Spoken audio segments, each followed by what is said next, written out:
Hi everyone, welcome back to another episode of the Fitness Education Series produced by the Australian Fitness Academy. It's like progressive overload for your brain.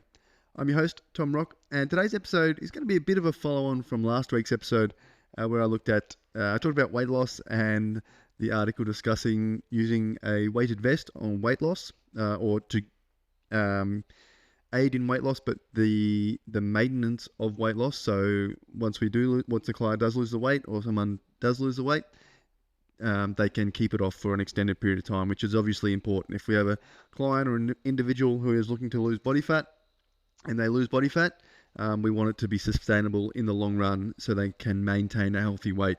It's all good and well to lose weight, but if they after completing a weight loss program, whether it's exercising or diet or a combination of both, which it hopefully is, if they can't maintain that healthy weight, then it's not really a great result in the end, as they'll have to keep trying to lose that weight repeatedly. So we want to create, obviously, a sustainable results so they can maintain that healthy weight. So another sort of question that came out of that podcast is, well, how quickly should someone look to lose weight or lose body fat? Which is a great question.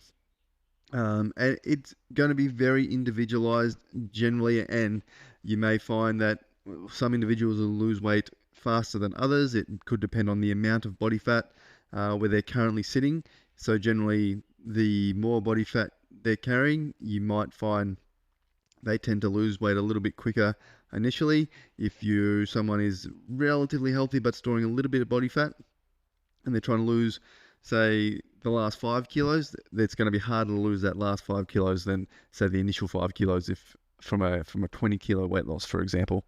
But in general, you'll see a lot of things on social media and marketing online and advocating for different diets and nutrition plans and exercise plans and all sorts of things. And even if we think back to that episode we did on the Biggest Loser documentary that was on Netflix, and you think back to that, and the weight losses obviously in that show are extreme, and they would lose kilos and kilos and kilos week in, week out.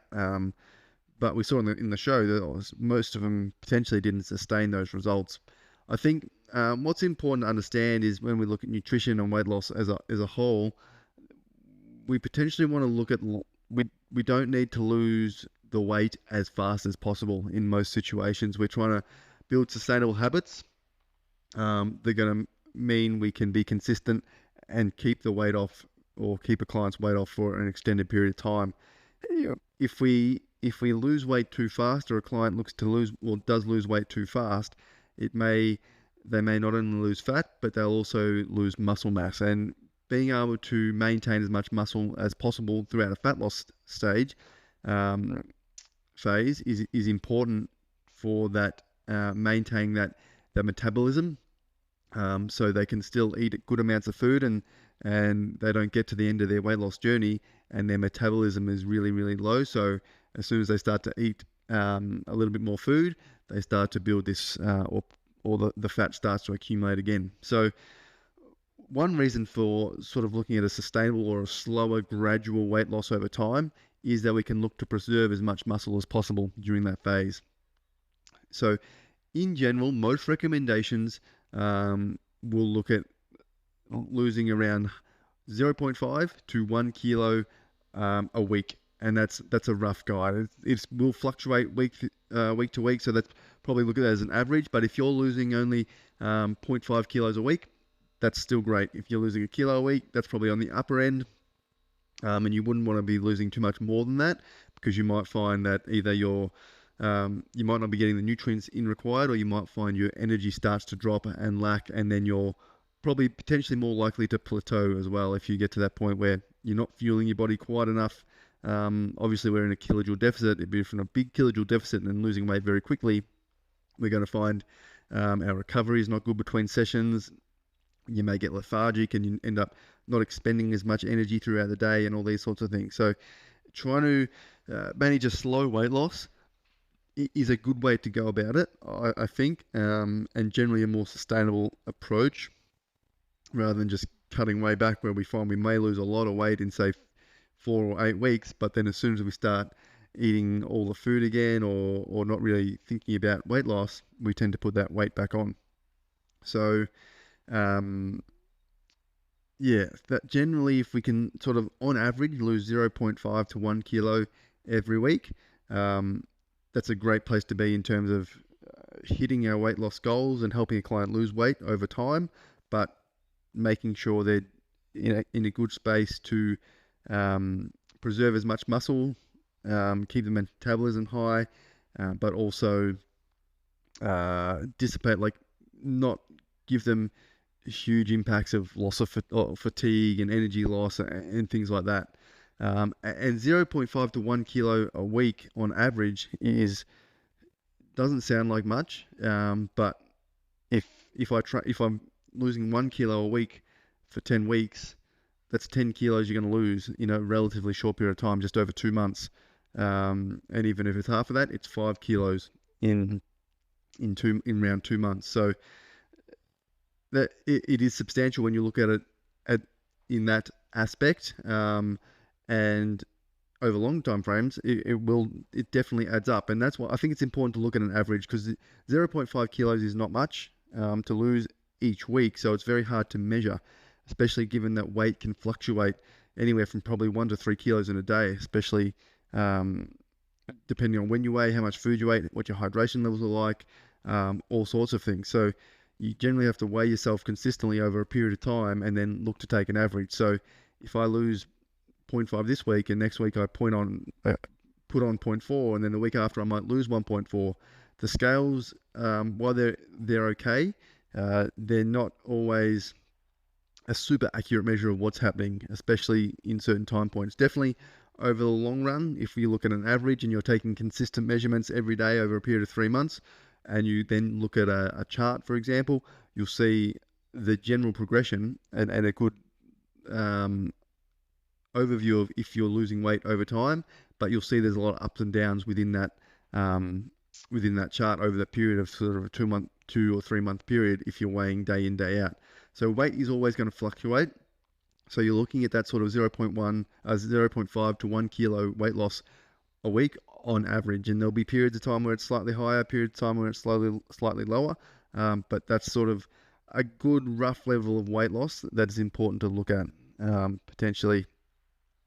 Again, it's not a hard and fast rule. Again, when we look at nutrition intake and energy expenditure, it's never an exact science, so we're trying to help people, I think, consume a healthy diet based around whole foods, as well as incorporating exercise into their daily routines, a combination of resistance training and cardiovascular training together, but trying to manage that weight loss in a sustainable way. I think if we sort of look at an individual and all of a sudden really cut back on the amount of kilojoules they're intaking, while trying to maintain some sort of energy expenditure or exercise program on minimal kilojoules for an extended period of time, where you're going to run into a lot of troubles with fatigue and these negative outcomes that in the long run, realistically, they're likely to regain that weight relatively quickly if they don't form these good sustainable habits over a long period of time. So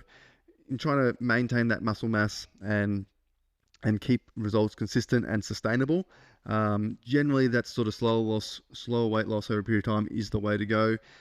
Sort of crash dieting, as sometimes it gets termed, is not the most effective way in terms of to reduce body fat quickly. You'll find it potentially a lot of water weight comes off initially if you say cut out carbohydrates, which is not really a great way to approach a weight loss diet, I don't think. But you'll generally potentially lose a lot of water weight. You'll think, oh, I'm done. And then really it wasn't. As soon as you start eating carbohydrates again, the weight will go back up. So it can seem like a long process in the scheme of things, but realistically, you can sort of think about how long it took to put on weight versus take off weight. And if 12 months and you've got if you lose on average a kilo a week over 12 months, that's huge. And that seems like a lot. So 0.5 is probably realistically a good goal. Again, you might go through different phases. But I think having an approach that's sustainable and not too aggressive is really, really important for 90% of clients.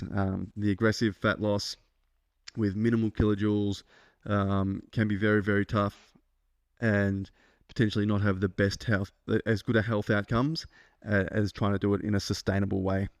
But happy to get your thoughts on that, guys. If you've got any further questions about that, definitely send an email to tom@afa.com.au. If you've got any other thoughts or topics you'd like me to cover on exercises, exercise technique, anything like that, programming, anything, send me an email as well. Happy to cover any topics or questions you guys would like to hear me cover.